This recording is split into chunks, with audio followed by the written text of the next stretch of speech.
Salut les nuls et les moins nuls, c'est Eric et pas de moment pédagogique aujourd'hui, mais un petit coup de projecteur sur Run Die Repeat, un jeu que j'aime beaucoup, dont je vous ai sans doute déjà parlé ici et là, en début d'un des actual plays, des parties enregistrées que j'avais fait sur ce jeu, et peut-être aussi lors de ma vidéo sur le retour de la Cyberconf 2.0 où j'ai découvert ce jeu. Néanmoins, on m'a fait la réflexion il n'y a pas très longtemps, lors du festival Octolone, un festival du jeu et de l'imaginaire, que je n'avais pas encore consacré de moments pédagogiques pour vous présenter ce jeu en bonne et due forme. Run Die Repeat, qu'est-ce que c'est? Il s'agit d'un jeu de rôle avec un meneur et des joueurs et des joueuses autour de la table qui a été créé en anglais par Labris Games et qui est emmené en français par Lucas C. et que l'on peut trouver sur Trop Long Pas Lu, un site qui permet de référencer de très nombreux jeux de rôle qui vont faire 10 pages ou moins. Run Die Repeat tient, lui, en une page. Dans Run Die Repeat, tous les joueurs et joueuses autour de la table vont jouer le même personnage à tour de rôle. Il n'y a pas de cadre de jeu, il n'y a pas d'univers, on peut jouer dans tous les univers possibles et imaginables. Le seul point commun de toutes les parties de Run Die Repeat, c'est que ces univers vont être des cauchemars, vont être des endroits où le personnage est littéralement dans la merde et va devoir s'en sortir. À tour de rôle, on va incarner le personnage et le meneur ou la meneuse de jeu va nous poser un défi, un obstacle à surmonter, une difficulté, un ennemi à vaincre, peu importe, il y a un obstacle. Et on va décrire comment est-ce qu'on essaye de surmonter cet obstacle, de passer à travers la difficulté. Dans ce cas-là, on lance un dé à 6 faces. Plusieurs options sur ce dé à 6 faces. On fait 6. L'obstacle est surmonté. On a réussi à vaincre l'ennemi, on a réussi à sauter par-dessus les douves et d'atterrir sur le pont-levis, on a réussi à ouvrir le parachute alors que notre avion s'écrasait, et on passe à la suite. Pour les runs suivants, pour la suite, cette action-là réussira automatiquement. Si c'est dans le même contexte, la même action décrite de la même manière à peu près, le personnage réussira à chaque fois. A l'inverse, si on ne fait pas 6, si on fait 1, 2, 3, 4 ou 5, notre personnage revient au début de son histoire. Il meurt, souvent dans d'atroces souffrances, il est effacé, il n'a plus de mémoire, enfin bref, il retourne au tout début de l'histoire. Et on passe la main.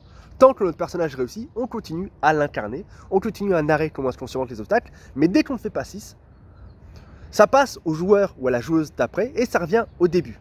Sachant que chaque fois qu'on rate, ça va rater automatiquement. Même contexte, même action. Si ça avait été un échec la première fois, ce sera un échec la deuxième fois, la troisième fois, et ainsi de suite. Et on va faire comme ça plusieurs runs dans un temps limité. 15, 20 minutes, 30 minutes, selon le nombre de joueurs, selon le nombre d'obstacles, selon le cadre de jeu, on va se mettre d'accord sur une durée et ça va être limité. C'est un jeu que j'aime beaucoup. Vous avez pu voir notre enthousiasme sur les quelques actual plays parties enregistrées qu'il existe sur la chaîne. Je vous invite d'ailleurs à vous abonner si vous ne voulez pas louper les prochaines. Mais j'aime beaucoup ce jeu parce que pas de préparation.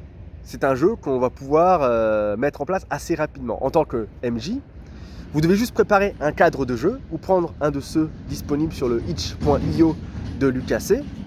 Vous devez, dans ce cadre de jeu, il va y avoir quel est l'univers, quel est le setting, est-ce qu'on est dans une ville de nos jours, est-ce qu'on est dans le passé, la préhistoire, médiéval, fantastique, peu importe, tous les settings sont imaginables dans ce jeu.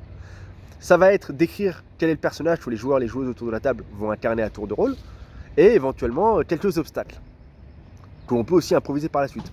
Pour ma part, de ma propre expérience, je vais préparer à l'avance un obstacle, le tout premier, pour avoir déjà des munitions pour les donner aux joueurs, aux joueuses, et à partir de ce moment-là, je vais réagir à comment ils vont le passer ou échouer pour proposer d'autres obstacles par la suite, tout simplement. Donc voilà, peu de préparation.